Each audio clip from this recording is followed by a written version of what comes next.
Shalom. All praises, glory, and honor to Yahweh, Bahashem Yahushai, Bahashem HaKadosh. Double honors unto the apostles and elders of GMS, who are the true leaders of Israel today, and salutations to all of the Akim who do this work in truth and sincerity, who risking their lives and their freedoms to do so, as well as the scattered Israelites who come looking like the heathen but are not, by way of their forefathers' seeds who are like men.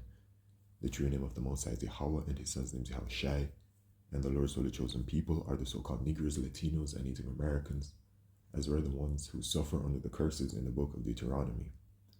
My name is Akalia, and this video is on the collapse of the kingdom of the Edomites. And this Edomite kingdom was always set to have an end. And the Edomites, they are these so-called white people. And the individual that you see here, that is what an Edomite looks like, right? A so-called white person. Their forefather is Esau. And we're literally witnessing the collapse of their kingdom. We're witnessing the end of their kingdom.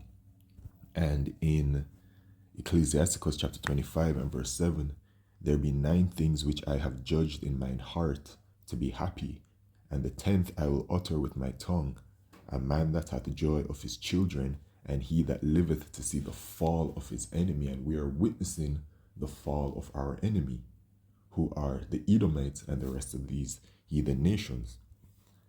In the book of Psalms 83, it says in verse 1, a song or psalm of Asaph, keep not thou silence. O God, hold not thy peace, and be not still, O God. For lo, thine enemies make a tumult, and they that hate thee have lifted up the head. And, it's referring to Yahweh Shemishai, right?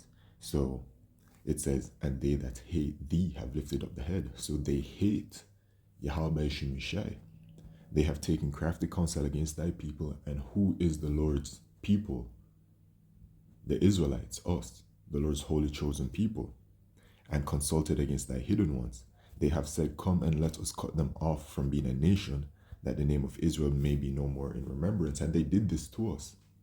It's a very horrible thing to take away a people's history, and firstly, to take away the names from a people. They took away the names of Yahweh Shemishai away from us, and they taught us all kinds of false doctrines, etc. All right, and of course at the top, everything has played out by the will and power of Yahweh Shemishai. However, those are the vessels that have been used by the Lord to bring about these things. You see? So they're going to have to receive judgment for doing these things, man.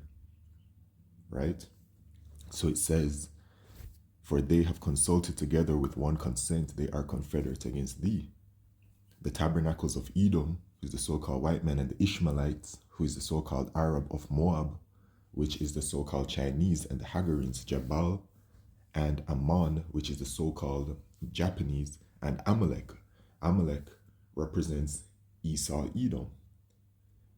And Amalek is the head tribe of Esau, the Philistines with the inhabitants of Tyre. As Sir also is joined with them, they have hope in the children of Lot Salah. So these heathen are all confederate together to bring us down. And when you look at the history and the scriptures, they did work hand in hand.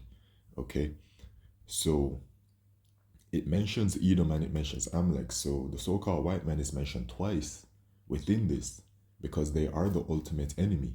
They are the wicked. You know what I'm saying? And that's just how they've been created. And we are now suffering in captivity under their rulership, but it's all coming to an end. As the scriptures say in the book of Job, chapter 14 and verse 5, seeing his days are determined, the number of his months are with thee, thou hast appointed his bounds that he cannot pass. So his kingdom was set to end at a certain time when he was given his blessing. It was always meant to end because the Edomites are the wicked, and Yahweh Shemishai simply did not have it in the plans for the wicked to be ruling perpetually and forever. They were only to be loosed for a little season, as it says in Revelation chapter 20. So now that we've all lived through this for several centuries at this point, suffering under this Edomite rulership, we're now swiftly approaching the end, and it is in fact a very joyous thing to see the fall of our enemy, starting with Esau Edom. All right, and we're seeing all of the signs that are happening by way of Bible prophecy and looking at current events and measuring it to Bible prophecy. Right, everything is filtered through the scriptures, man, and clearly by what is going on right now in the world regarding the development of the prophecies that we are in fact at the end, and we are also seeing the signs that the scriptures told us that we would see, such as the uproars of the people around the world, the earthquakes that we would see in diverse places, rumors of wars, nation rising against kingdom, pestilences, and the famine that is coming. All right, we would see all of these things, plus the mark of the beast prophecy, which is a microchip. We're seeing that develop very rapidly day by day, full speed. So we know that we're at the end of Esau's rulership, and a part of Esau's rulership is that we will witness the infighting that will happen among the Edomites and the collapse of Edomite relations, which leads to the eventual collapse of the Edomite kingdom, because a kingdom that is not united will fall, and the scriptures mention that. But here it is. Things have escalated to a point now between America and her allies. Speaking of NATO and the EU, it has escalated to a very, very serious point where it's not going to be repaired, right? Because Bible prophecy says that it's going to end up to a certain point. So what we're seeing right now, even if they do get along for a little bit more or come to some kind of agreement, it will all go back to this current situation that's going on right now, where it is breaking apart. So here we have from CNN News, old US-Canada relationship is over, warned Canadian Prime Minister. Now, with Trump in office, Trump has been very aggressive with how he has been dealing with his allies, from Canada to NATO and the EU, and he has put tariffs on them, and he's been talking about all kinds of different things that has offended his allies. He has excluded them from certain talks that they believe that they should be included in regarding the current wars that are going on, and the allies feel slighted. And the allies, over the years that I've been observing this, there have been points in time where you can see little bits of the relationship between America and her allies breaking apart. Now, America's ultimate ally is the state of Israel, and the scriptures already let us know what's going to happen. America is going to be destroyed by thermonuclear fire. The state of Israel is going to be doing things to force America to go to war, and the scriptures say that they shall make their habitation desolate with them. So they're going to lose World War III, which is going to happen in the so-called Middle East, right, which is really Western Asia. So with things escalating and this whole tariffs thing and just the tensions between America and NATO and the EU, it has escalated to this point. Now, Canada has put in a new prime minister. The previous one was Justin Trudeau. So you have this new dude, Mark Carney. Canada will have to dramatically reduce its reliance on the United States as the two countries' relationship darkens. Canadian Prime Minister Mark Carney warned on Thursday, adding that the old bilateral relationship was over. After holding a cabinet meeting to discuss Canada's response to US President Donald Trump's tariff threats, Carney told reporters in Ottawa that he foresaw the coming of a fundamentally different relationship between the two countries. And it's like, Why would you threaten your allies? It just, why wouldn't you try to have private conversations with them regarding perhaps a situation that you're unhappy with and speak to them and try to reach a conclusion? Instead, Trump just does this all on the world stage for everyone to see. It's all a show. You know what I'm saying? Um, the old relationship we had with the United States based on deepening integration of our economies, anti-security, and military cooperation is over. It's clear the US is no longer a reliable partner. It is possible that with comprehensive negotiations we could reestablish an element of confidence, but there will be no going backwards. So they're saying there could be maybe, the way I'm reading it, they could be cordial because right now it's aggressive, but he's saying that it's not going to be ever be what it was before, right? That's why he said, but there will be no going backwards. The Canadian leader said, adding that future governments would have to grapple with the same change dynamic. There's even more to do, and that's why I chose to go to France and the United Kingdom, two long-standing and reliable partners, friends and allies of Canada, and that's NATO and the EU, right? And Canada is a part of NATO. So NATO and the EU, they are obviously breaking apart, moving away from America, right? And this is all going to lead to the eventual part because America's allies are in fact going to turn away from her. And this is the point that I've been referring to in Revelation chapter 17 and verse 16. And the 10 horns, which is the European Union, which thou sawest upon the beast is NATO, these shall hate the whore, and the whore is America, and shall make her desolate and naked, and shall eat her flesh and burn her with fire. So America's ultimate judgment is going to be destruction by way of ICBM missiles, by way of thermonuclear fire. And so that's why it says, and burn her with fire. So we know based off of this, NATO and the EU, they are going to use the missiles that they have, the ICBM missiles, and they are going to shoot it towards America, which means that something has to occur between the relationship of America and NATO and the EU. And we're seeing it in real time. Literally, Canada has made a very firm stance that they're saying the relationship is over.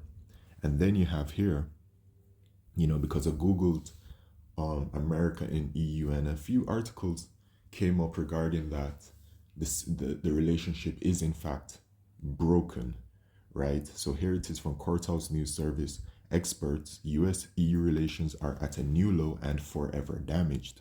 With the 76-year-old transatlantic military and political alliance between America and Europe crashing down, experts warn that Washington may never win back the trust of Europeans. And based off of Bible prophecy, I can boldly claim that they will not. And as I said before, maybe it could be that they get together a little bit and they're cordial, but the prophecy states what the prophecy states. They will break apart, all right? Because they are, NATO and the EU are going to shoot missiles at America. The transatlantic alliance has had its rough patches, but not like anything that's happening now. And these are the times that we're living in. Unprecedented times like never before. The scripture says to measure the time diligently. Look at what's going on in the world. These days it's all about unprecedented this, unprecedented that, never happened before, never seen before, all these kinds of things. It's a telltale sign of the end. Okay? In the short time since US President Donald Trump returned to the White House, a great and growing rift has opened up between America and Europe, and there may be no going back. It is unlike and worse than any hiccup in transatlantic relations since the Second World War. It's very clear that the Trump administration has a particular visceral dislike of the EU and therefore of Europe more generally, and has turned traditional allies of the United States into adversaries, you see? So if you're an enemy and you're an adversary, obviously, it's all in plain view right in front of us. I can't really say much more on it because it's just so in front of our eyes. You know what I mean? And it's an extremely joyous thing. Going back to the precept that I started with, to see the fall of our enemy, we're witnessing Esau's kingdom collapse. We're very close to the end. We're extremely close to the end. But before the destruction and the salvation of the elect of the nation of Israel can come, which is also the return of our Lord Yahushua, the mark of the beast prophecy has to be made manifest. It has to be fully fulfilled. So keep an eye out on that while all of this is going on. Okay, so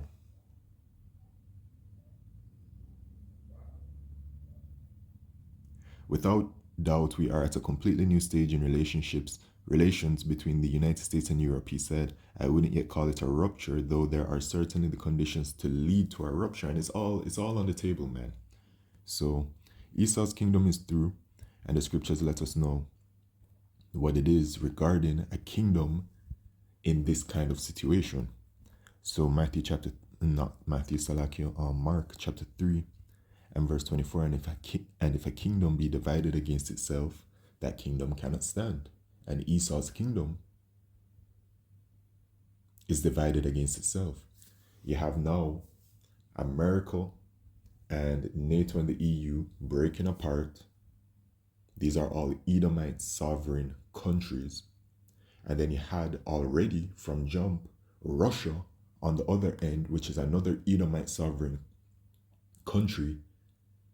And it's just a whole lot of infighting going on with these Edomites. They're not united. So it says, and if a house be divided itself, that house cannot stand, and the house of Edom is divided. And if Satan rise up against himself and be divided, he cannot stand but hath an end. And this is referring to Esau, Edom, as they are the physical representation right here on earth, performing, Satan's duties on the left-hand side, as they are the wicked. All right, and Satan means adversary, and they are adversary to who? Yahweh Shemishah and the Israelites, as I read in Psalms 83, the enemies, right? And then it says, right, and that's it. So their kingdom is completely fractured and broken apart, and as it says, and if Satan rise up against himself and be divided, he cannot stand but hath an end. And they will rise against each other, because World War III states that America is going to go to war, right? America and the state of Israel are going to go to war, and Russia is going to be a part of it. And you already can see, based on what's going on in the world, the allies of Russia, and then you have NATO and the EU, right? So they're through. Esau's kingdom is through, and that means that since Esau's kingdom is through, we're also approaching very terrible times of Jacob's trouble. And in Revelation chapter 12, it says that the devil is going to come with great wrath, because he knoweth that he has a short time, because he knows his time is coming to an end. His bounds are appointed that he cannot pass. So he's coming with great wrath to push forth what? His NWO, his New World Order. And at the forefront of that is going to be the microchip, which is the mark of the beast. So they're going to be bringing a lot of chaos to the world. And it's already started. So, with that, all praises, glory, and honor to Yahweh Shemishai by Shemakakodash. Shalom.